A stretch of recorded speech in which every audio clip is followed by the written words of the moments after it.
जी, मैं बिल्कुल सच कह रहा हूँ रिया जी। पूरी सोसाइटी उस फ्लैट की असलियत से परिचित है। यही तो कारण है जिसकी वजह से फिफ्थ फ्लोर खाली पड़ा है। आप लोगों को इसीलिए तो वो फ्लैट इतनी सस्ती रेट में मिल गया, वरना आपको तो पता है ये सोसाइटी कितनी महंगी है। लेकिन शर्मा जी, आखिर फ्लैट नंबर 329 का सीक्रेट क्या है? प्लीज बताइए ना, मोहित बोला। दरअसल मोहित जी, 2 साल पहले उस फ्लैट में एक ही परिवार के 3 लोगों की मौत हो गई थी। सकी पति ने अपनी पत्नी और बेटे की हत्या करके खुद सुसाइड कर लिया था। तब से वे तीनों रूहें उस फ्लैट और फिफ्थ फ्लोर पर भटकती रहती है। अब आपकी बातों से लगता है कि उन आत्माओं ने अपने फ्लैट और फ्लोर के साथ साथ फ्लैट मतलब पूरी फिफ्थ फ्लोर को ही कब्जे में कर लिया है। हे भगवान, अब हम कहाँ जाएं? रिया सुबकते हुए बोली। धीरज रखो रिया, मोहित बोला। शर्मा जी, क्या इस प्रॉब्लम का कोई सलूशन है? सॉल्यूशन का तो पता नहीं, पर मैं एक तांत्रिक को जानता हूँ, शायद वो आपकी मदद कर दे। हाँ हाँ, प्लीज मिलवा दीजिए उनसे। हाँ, मैं उन्हें अभी कॉल करता हूँ। शर्मा जी ने बाबा को फोन लगाया और सारी बातें बताई, पर बाबा उस समय शहर से बाहर गए हुए थे, इसीलिए उनकी मदद को नहीं आ पाए। मोहित और रिया अब सारा सच जान गए थे, पर अचानक घर छोड़कर चले जाना उनके बस में नहीं था। दोनों मन महसूस कर वापस घर लौट आए। फ्लोर पर आते ही दोनों की धड़कनें तेज हो गई। दोनों ने डरते हुए फ्लैट नंबर 329 पर नजर डाली और तुरंत नजर झुकाकर अपने फ्लैट में आ गए। दरवाजा भी तुरंत बंद कर लिया। दोनों को अब आज रात की चिंता थी। तभी बच्चे स्कूल से लौट आए। जैसे ही बच्चों ने बेल बजाई, मोहित और रिया पूरी तरह डर गए। उन्होंने दरवाजा नहीं खोला तो बच्चों ने आवाज लगाई, मम्मी मम्मी। बच्चों की आवाज सुनकर रिया ने तुरंत दरवाजा खोला। बच्चे चहकते हुए अंदर आ गए। तभी मोहित की नजर दीप के हाथ में पकड़ी टॉय पर पड़ी। दीप बेटा, ये खिलौना किसने दिया तुम्हें? मोहित ने पूछा। ओ पापा, ये मुझे न्यू फ्रेंड ने दिया है। New friend? कौन? रिया बोली। ओ मम्मी, हमारा नेबर ही है, ऋषि। नेबर? मोहित ने कहा। जी पापा, वो हमारे सामने वाले फ्लैट में ही रहता है, मुझे लिफ्ट में मिला था। क्या? मोहित चीख उठा। रिया, दीप ने क्या कहा, सुना ना तुमने? हाँ हाँ, दीप फेंको इसे। ये कहते हुए रिया ने वो खिलौना दीप के हाथ से खींचकर खिड़की के बाहर फेंक दिया। जैसे ही रिया ने खिलौना फेंका, दीप चक्कर खाकर फर्श पर गिर गया। रिया और मोहित उसे संभालने की कोशिश करने लगे। दीप दीप, उठो बेटा उठो, प्लीज, रिया रोते हुए बोली। मोहित भी दीप को उठाने की कोशिश कर रहा था। दीप तेज बुखार से तड़प रहा था।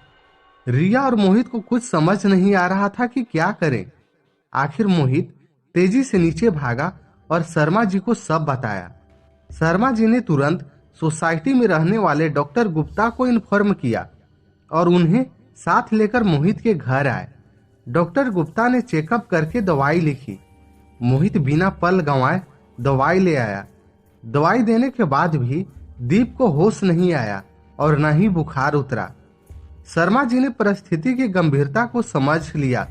वे तुरंत मोहित और रिया, दीप और सोनल को अपने साथ अपने घर ले आए। फिर पंडित जी को बुलाकर शांति पूजा संपन्न करवाई। उनके फ्लैट के अंदर पंच धातु का यंत्र लगा हुआ था, जिसके अंदर कोई बुरी शक्ति प्रवेश नहीं कर सकती थी।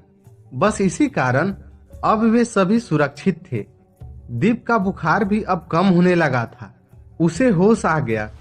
शर्मा जी ने सभी को रात अपने घर बिताने की सलाह दी, जिससे रिया और मोहित की जान में जान आई, क्योंकि उनके अपने घर में वे रात में स्टे नहीं कर सकते थे। आखिरकार रात हुई और रात होते ही फिफ्थ फ्लोर पर चीख पुकार मच गई। तीनों अतृप्त आत्माएं क्रोधित हो गई थी। उनके चीखने, रोने, हंसने और तोड़फोड़ करने की आवाजें इतनी तेज थी कि नीचे शर्मा जी के फ्लैट में साफ सुनाई दे रही थी। सबके सब डरे सहमे हुए थे। पंडित जी निरंतर हवन कर रहे थे, जिससे वे आत्माएं और ज्यादा गुस्से में तड़प रही थी। ऋषि की आत्मा बार बार दीप को बुला रही थी। दीप, दीप, कहाँ हो दीप? आओ, आओ, दीप मेरे साथ खेलने आओ, मेरे साथ खेलने आओ दीप। और फिर शर्मा जी के फ्लैट के बाहर वो टॉय कार की चलने की आवाज आने लगी।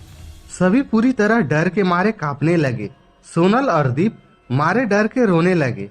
मोहित और रिया ने उन्हें संभाला, पर खुद को संभालना उनके लिए मुश्किल हो रहा था।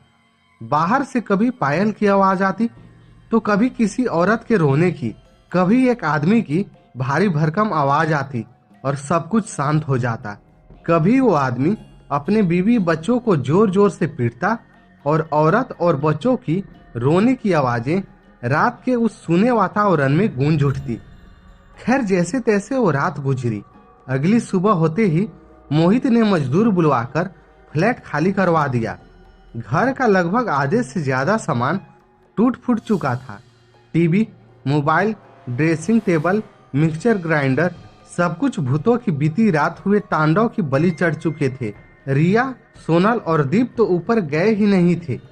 उन्हें तो मोहित ने सीधे अपने फ्रेंड के फ्लैट पर भेज दिया था, जिसे मोहित ने इमरजेंसी में तुरंत रेंट पर लिया था। मोहित और रिया ने फिर कभी मुड़कर वृंदावन सोसाइटी की तरफ नहीं देखा। आज भी उनका फ्लैट खाली पड़ा है। अब वे झूठ बोलकर धोखे से किसी को मुसीबत में नहीं डालना चाहते थे, लेकिन उनका अपने घर का सपना अपना घर होते हुए भी अधूरा रह गया।